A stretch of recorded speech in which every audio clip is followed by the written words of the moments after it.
स्वयं का बोध उम्र पर मायने नहीं रखता है। अध्यात्म के क्षेत्र में उम्र मायने नहीं रखता है। आपका खोज मायने रखता है। चाहे वो छोटा हो उम्र में, चाहे वो बड़ा हो, चाहे वो बूढ़ा हो, लेकिन सब में वही परमात्मा है, सब में वही ऊर्जा है। तो उम्र मायने नहीं रखता है। एक छोटे से कीट में भी वो परमात्मा है और एक हाथी में भी वो परमात्मा है। एक छोटे बच्चे में भी वो परमात्मा है, एक बूढ़े व्यक्ति में भी वो परमात्मा है। उम्र मायने नहीं रखता है। आपका खोज मायने रखता है, आपका सोच मायने रखता है, आपका विवेक मायने रखता है, आपका भाव मायने रखता है कि आपका खोज किस समय से होगा, कब होगा, कब आपको ठोकर लगेगा, या कब आपको समझ में आएगा, कब आपको विवेक होगा। उसी दिन से आपका खोज शुरू हो जाएगा।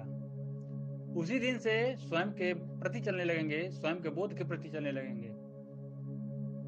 उम्र मायने नहीं रखता है। अध्यात्म के क्षेत्र में मायने आपका खोज रखता है।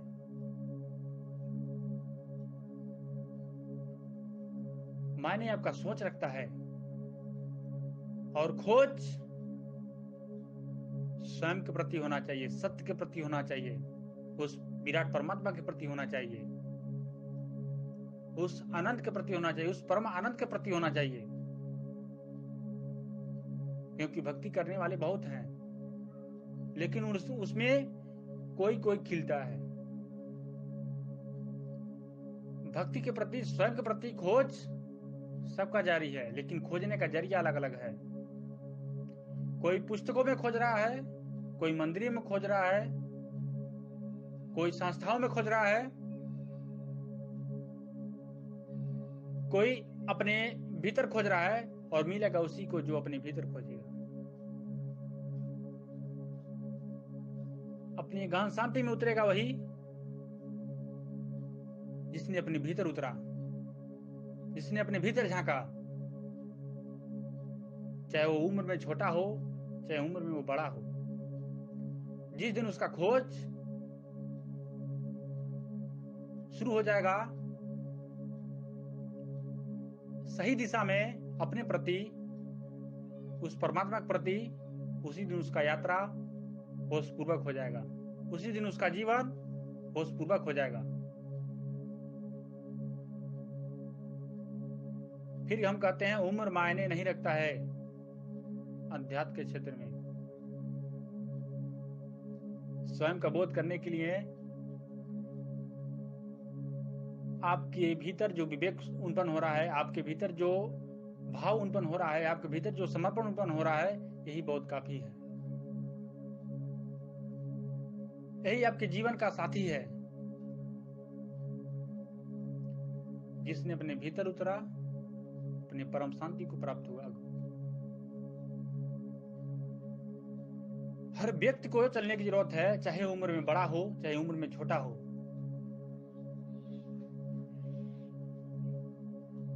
अगर उम्र मायने रखता तो हर बूढ़ा व्यक्ति बेहोश में मृत्यु नहीं होता, बेहोश में उसका शरीर नहीं छूटता, चीखते चिल्लाते नहीं जाता, रोते बिलखते नहीं जाता। वो अंतिम समय में मृत्यु की अवस्था सबके साथ समाधि होता, सबके साथ होशपूर्वक शरीर को छोड़ देता। अगर उम्र मायने रखता तब, अगर उम्र मायने रखता तो अकाल मौत नहीं होता। ये मृत्यु की अवस्थाएं ये गवाही देती हैं, ये संकेत देता है कि उम्र मायने नहीं रखता है। वैसा ही भक्ति भी मायने नहीं रखता है उम्र का। जैसे मृत्यु मायने नहीं रखता है उम्र का, वैसे भक्ति भी मायने नहीं रखता है उम्र का। जिस उम्र में सत्य के प्रति खोज जारी हो गया, सत्य के प्रति खोज हो गया, सत्य के प्रति अब चल दिए हैं, उसी दिन आपका यात्रा सुगम हो जाएगा। उसी दिन यात्रा आपका चल देगा, उसी दिन अपनी यात्रा पर चल देंगे आप।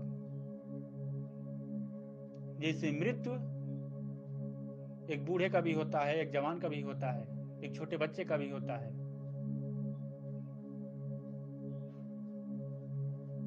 उम्र और भक्ति उम्र मायने नहीं रखता है। आपका जीवन मायने रखता है, आपका विवेक मायने रखता है कि आपका जीवन, आपका